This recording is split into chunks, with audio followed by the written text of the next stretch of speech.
We're turning together this morning to 2 Corinthians, and we have been looking through chapter 6, and we come this morning to verse 14, a very famous text indeed.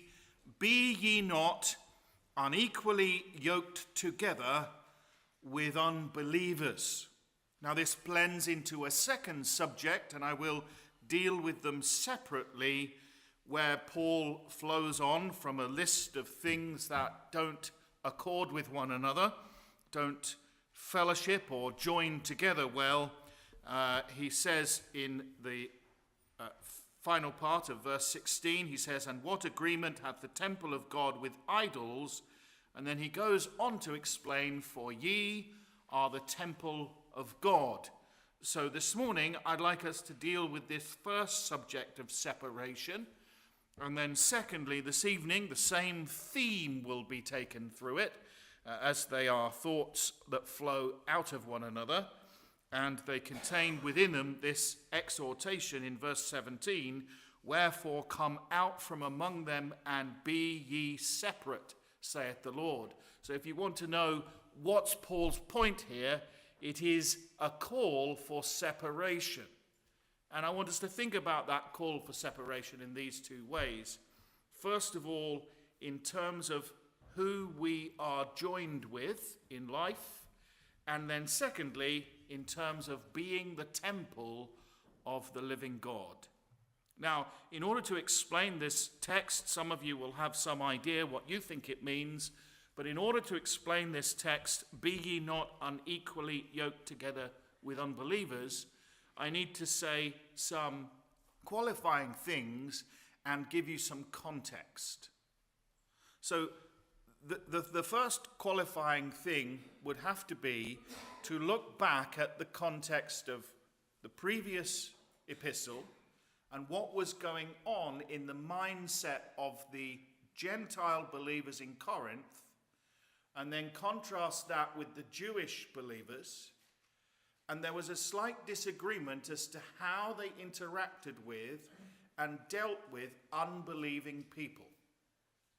Now, neither of them were right. And so what we find in the New Testament is many times this idea of the relationships that we enter into. How close should we be to someone? How friendly can we be? Should we withdraw entirely? You know, what relationship does a Christian have to people around us or within the church, has been dealt with differently. So, first of all, when Jesus comes on the scene, the Pharisees have introduced these rules about who you can and who you should eat with. And the rules were based on the kosher laws of the Old Testament, what food you could and couldn't eat. Initially, it was you can't go to a house that doesn't keep itself kosher. So if they have various meats that they mix together, that's inappropriate. Or if they have certain forbidden foods, like pork, for example, then that's inappropriate. Don't go to those houses. Don't eat with those people. Even if they set before you a kosher meal, a meal that's appropriate for you as a Jew, don't eat with those people because they're not following the kosher laws, and somehow the food could be contaminated and you could disobey God's laws. Now, also, in addition to that, the Pharisees then said, well, actually, it isn't a principle that just applies to these kosher laws. It's about whether someone is living as they ought to as a Jew. And we should have fellowship with those who are Jews and living according to the Jewish custom. But we should withdraw ourselves and cut off those who aren't.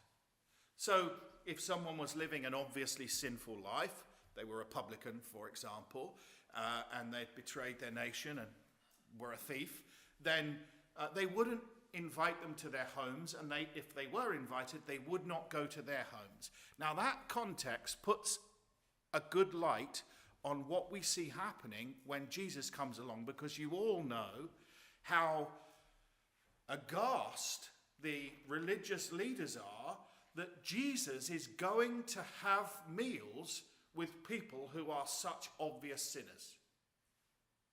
And there was this area in which there was this question over separation. And as to what extent, if someone invites you to their home, and they are a notoriously obvious sinner in some capacity or another, and you go to that home and enjoy a meal and whatever conversation and laughs over the meal together and enjoy a time of fellowship, to what extent do you approve of their lifestyle choices and their decisions? I would put it to you that you don't even approve of someone who may appear on the surface that everything's well. You don't, by being here together this morning, you don't approve of everything that everyone around you does or says or thinks or their choices in every aspect of life, do you? But so we have to understand that there's this context. Now, where that comes in the Corinthian church, and that's why I read 1 Corinthians chapter 5, is that they had an understanding that the gospel had changed everything. And it did, didn't it? Peter saw that vision in the book of Acts. He's on the rooftop. He sees the sheep coming down, and there's all these unclean animals, these unkosher animals, pigs and the like, all that were forbidden. And God says to Peter in this vision that he sees, "Now arise, Peter, you eat of it." And Peter says, "Not so, Lord, I've never eaten. I've not let any of that stuff touch my lips. I'm a Jew. I don't want to cut myself off from the Jewish people." That's how seriously they took that law. And so therefore, I'm not going to touch it. I'm not going to taste it. I'm not going to even take a lick of it and get the taste of it. I'm not going to touch it. I'm not going to taste it. And God says to him, "I have called it clean. Don't you call it unclean." And then we see that as he finishes the vision and he's pondering what that meant. Why did the Lord give me this vision? And what did it mean? Am I to now go and have a bacon sandwich? Is that what it meant? Then there's a knock at the door. And the people come from Cornelius, and you know the story of how the gospel then goes to the Gentiles. And God unites the two, and he breaks down the partition between them, Jew and Gentile, and he brings them together to be one in Christ Jesus. And unites them so that there's no division between them. However, that was a difficult thing for the Jews to reconcile, come to terms with, because they didn't want to eat with Gentiles. So there was an occasion, and we find out about this from Paul, not from Peter, where Peter made a mistake. He, receiving this vision, went to the people, and then he came back and reported to Jerusalem, and the brethren in Jerusalem said, "Well, the gospel has gone to the Gentiles. We can't resist God. That's God's will. This is wonderful." And that's why we have the gospel today as Gentile people. Isn't that wonderful? But Peter goes out on a later occasion and, well, he's eating and drinking with the Gentiles because he receives them as brothers. These are my brothers and sisters in Christ. These are we're fellow members of the family of God. We're saved in exactly the same way, looking to the same Messiah, Jesus Christ. And so they're my brothers and sisters. I'll eat with them and drink with them. And then some Jews came along, and Peter withdrew himself. And Paul stood up and said, "You're wrong. That's inconsistent. That's hypocrisy. You can't do one thing when people are watching and another thing when people are not watching and not be a hypocrite."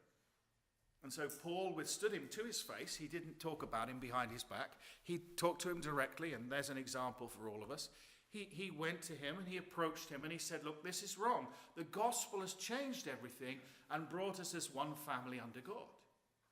And so recognizing that the gospel had changed everything, the Corinthian church had a far more Christ-like attitude to who they would enjoy the company of. Now, here's an important context, a little bit of background as well. The city of Corinth was given very well known for two things, notorious for it: idolatry and immorality. Immorality was celebrated. It wasn't just going on, it was actually heralded as the proper, best most fulfilled life, to be immoral. And idolatry was rife. It was everywhere. The city would be completely turned upside down. There would be banners and streamers everywhere, people, music playing, dancing in the streets, and there would be festivals as they worshipped at certain set days their particular gods. And of course, the Corinthian believers are in the middle of all of this. God's called out a people, put them in the middle of all of this melee of circumstance where everyone around them is an idolater or immoral or both. And they're in the middle of this, and they're trying to navigate a proper pathway as to, well, how can we be in this world but not part of this world? And they extended the most generous-hearted compassion and friendship and kindness towards all. If you're an idolater, I'll have a meal with you. I'll be friendly with you. If you're immoral, doesn't matter. You're an extortioner or you've been in prison for something, the gospel is for you. We were like you once. The gospel is for you. And so that's a good attitude, isn't it? That's what the attitude that Jesus taught by his example when he goes around when he is in the earth. So the Corinthian church had something very right. However, where the Corinthian church went wrong and Paul needed to correct them was that they brought the same attitude into the church. A very liberal-hearted, very generous, open spirit as far as fellow believers were concerned. And so in 1 Corinthians chapter 5, Paul identifies a particular individual that needed to be put out from them and identifies the cause for that. But he extends it to a principle, and he gives actually a list of things as to reasons as to why you must cut people off. You must draw a line in the sand and not allow it to be crossed. When he gives this list, he qualifies. And he says, not if you find an idolater or an extortioner or someone that's immoral or a slanderer who speaks evil of people, and you find this, and he gives a list of people. If you find these people, I'm not saying that if you find them in the world, you need to cut them off, because then you'd have to leave the world. You'd have to go and live in a monastery somewhere. But if they are called a brother, if they name the name of Jesus Christ, then there has to come the principle of loving church discipline. And you have to say, we're drawing a line here. We are cutting you off. If you're going to behave like an infidel, well, then you can't have any part with us. If that's your lifestyle and that's your choice, you're free to do that. And you see the quandary, therefore, as to how we balance the love of God towards sinners and yet protect the purity of the church of Jesus Christ. And so that's where they got it slightly wrong. So Paul writes them. So that's an important context when we come to this passage. Because then they thought, okay, well, we must cut anyone off among us who is in this list of things. And they missed the point that Paul was making, that doesn't include everyone in the world. And so they found themselves cutting themselves. The pendulum swings fastest in the middle. Have you ever heard that saying? And it went from one extreme to the other extreme, where they now don't want anything to do with hardly anyone because they might not be the right sort of people. And they've gone back to a Jewish attitude, from a very open, which is the way to reach people, an open attitude to a very Jewish attitude where we cut everyone off. You're not one of us. I'm not having anything to do with you. And that's not the way to win people. So where's the balance point? And that's where this text comes in. Be ye not unequally yoked together with unbelievers. So let's think about this passage here now, Paul's guidance on our relationships. And I say our relationships because the immediate application, which it does include, of course, is thought of by everyone, well, this is about marriage. This is about that most intimate relationship of all, when two become one and join together in a holy union of matrimony. But it isn't just about that, because Paul doesn't specify that. He doesn't actually say that. What he says is, be not unequally yoked. Now, that's a reference to the Old Testament laws, where God said in Deuteronomy, don't yoke an ass and an oxen together. You mustn't do that. There are certain things that you shouldn't mix.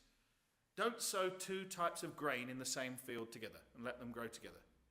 There are certain things, and there are various farming reasons as to why you shouldn't do either of those two things, for the good of the animals or for the good of the soil. But God didn't explain himself. He just gave his laws. And he just says, right, I want you to trust me. This is the way to do it. And he often did that in the Old Testament. So God gives this rule about not having this unequal yoke. And the reason is that for practical reasons, you can imagine the conflict between the two, the tension is always going to be there. You know, is the ass pulling because that's higher than perhaps the oxen? They're not exactly the same height, and they're going to pull at different rates and have different levels of strength, and there's always going to be a tension and a pulling in different directions. So you get the picture. So what Paul is saying is, don't enter into relationships where you're going to be pulling in different directions, and then he qualifies this with unbelievers. Now, a yoke signifies that this is some kind of intimate relationship. It's not a casual friendship. It's not, don't go to your neighbour's house and have a meal with him because, I don't know, he committed adultery or divorced his wife and is living with his girlfriend. Paul isn't saying that.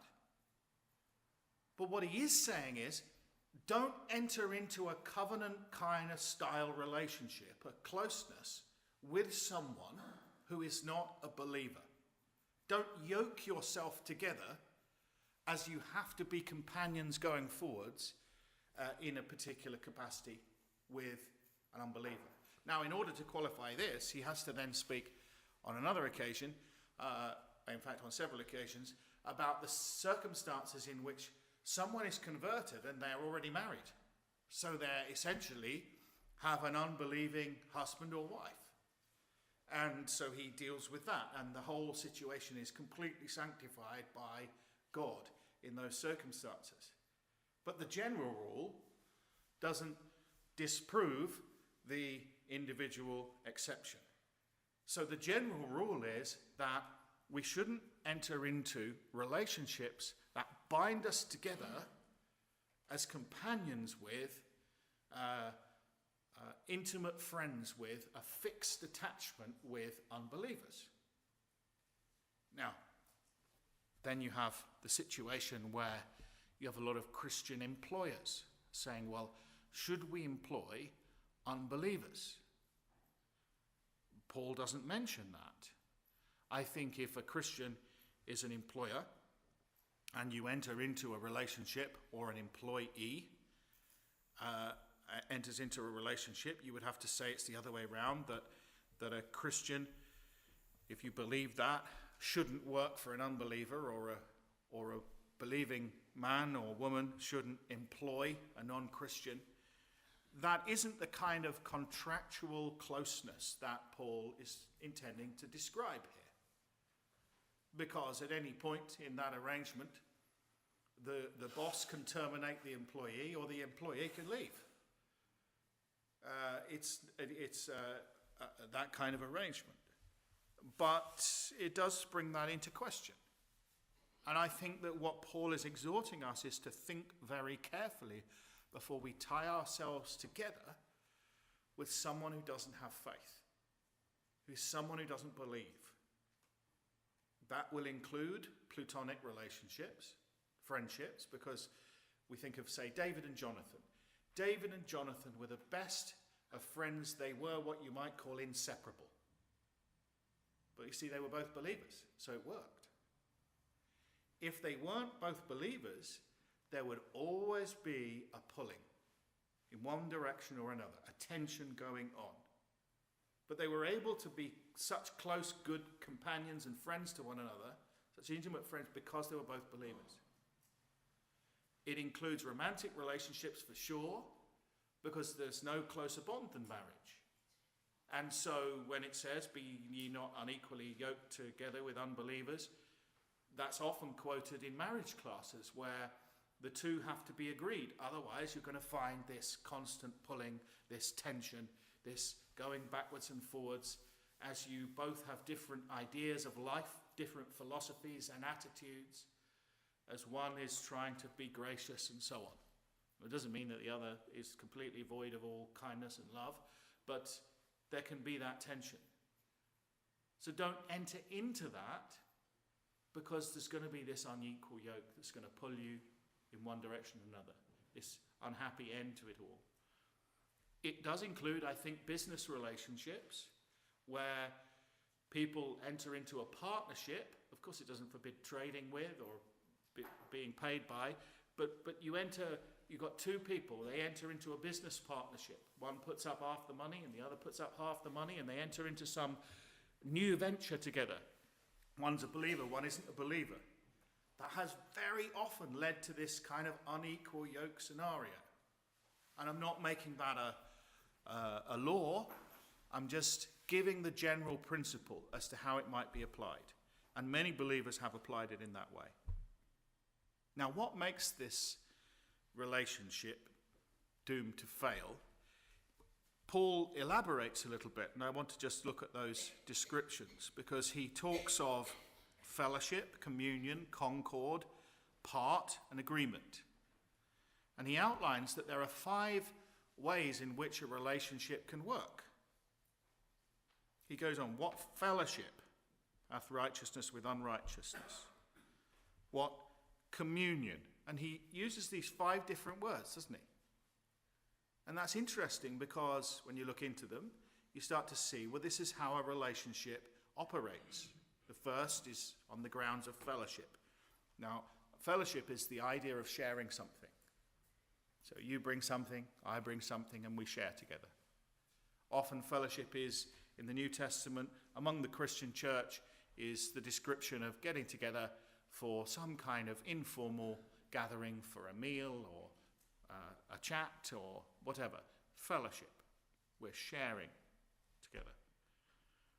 That's why a lot of the church meals that are arranged throughout the world, not just here in our country and not just in history, have been a bring and share. We all bring something and then we share it together, because it's the idea of sharing. It's the idea of fellowship. So if you want to join in and you want to be really part of the fellowship, then bring something to share with others, and they'll bring something to share with you, and then you're sharing together. That's the idea behind the word fellowship. So, to have things in common and share them. Well, he puts these 2 things, righteousness and unrighteousness. What is being shared? One is giving righteousness, the other is giving unrighteousness. Between a believer and that's not going to work. Communion is the second word. Communion means partnership, where 2 or more things align perfectly together. They're in communion. There's a common purpose between them. They align. Now he says here, light and darkness, they can't mix. No more than fire and water can mix. You can't mix light and darkness, and if you have light and someone else has darkness, then there isn't a communion. There's not this joining together in oneness. You can't commune. Concord, that's a Greek word that means to be harmonious, at one. Christ and Belial. Belial is an epithet for the devil, Satan. So Christ and the devil, can they be ever at one? No. So concord. So when we enter into a relationship, we're looking for concord. We're looking to be harmonious. You've all been in those situations where you've had an argument, disagreement with someone, even someone that you're close to. But you want harmony restored. That's what you want. If not a psychopath. That's what you want. You don't like that interruption of the communion. You want there to be harmony, concord. Then he goes on and he says, what part has he that believes with an infidel just an unbeliever, so might have been better translated, he that believes was he that doesn't believe. What part? A part is a rightful interest. That's my part. And then in any relationship, there has to be an equal portion for both. I have that interest. You have that interest. It's a rightful interest that we share in common. You have a part. You have a portion in this. You know, it's one of the biblical ways of saying mind your own business is you don't have any part in this. You haven't got anything in this. You haven't got any rightful interest in this. It's one of the biblical ways we would say today in the West, mind your own business. So a part. And then the final one, agreement. That speaks for itself. In the Greek, agreement is lining things up, where you bring them into alignment. You know, if you've ever set up a new printer, say for your computer, and it'll print this page, and then it'll ask you, are all these lines on the page aligned? Well, this word agreement is when things are lined up. Everything's in order. Everything's good. And he then introduces this thought, temple of God with idols. Can you put the two together and then line them up perfectly alongside one another? That's okay. No. Now let me bring this all to a conclusion and a summary for you this morning as we seek to apply the principle of biblical separation in our lives. Number one, be like Jesus. He didn't have any problem talking to, fellowshipping with, eating meals with unbelievers. He didn't have any issue. The Pharisees, the scribes, they didn't like that at all, did they? They said, well, if you join with that person, then you agree with that person. Well, that's not logical. Number two, don't enter into intimate relationships, close bonds, with people who you know are unbelievers. If you're a believer, don't enter into a relationship and expect it to work. It ultimately is doomed to fail. It won't work because you're not lined up on the fundamental key things of life. And I understand that there can be a physical attraction if it's a romantic relationship, and compatibility in personality and all sorts of other reasons. I also understand, and it has been the case very often, God can overrule in these things. He can make it all work out for good.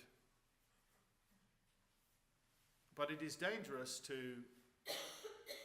use those examples and say, well, it'll be all right for me.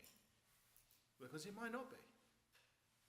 And Paul is saying, don't enter into unequal scenarios, unequal yokes with unbelievers. The third thing I want to say as we conclude this morning is that as far as the Bible is concerned, the purity of the church is maintained, that there is a brotherhood, a church membership. There are people who belong, who gather, who join together. And the standard for those people is higher than that which you might expect from the world around you. Well, that makes sense, doesn't it? That you can hold believers to a higher standard than you might hold your unbelieving neighbour or friend or colleague. That Christians should be held to a higher standard than the world around you. So don't imagine to yourself that separation carries with it this idea that, well, I need to cut everyone off and have nothing to do with people now because, well, we can't get on.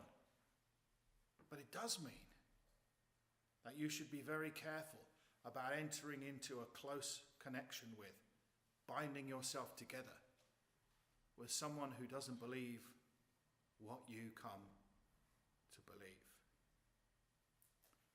While I gave it's always good to end on a positive note. While I gave the positive, sometimes God works all these things out, and I've seen it. Sometimes he doesn't, and I've seen that too. And things end in literal tears because this counsel wasn't followed, and someone went with a decision based on physical attraction or the desire not to be lonely or whatever, and it ended up in disaster. So here's the first and important step. I hope that I've said some things that might be applied in our lives and be helpful to us this morning. Be ye not unequally yoked together with unbelievers.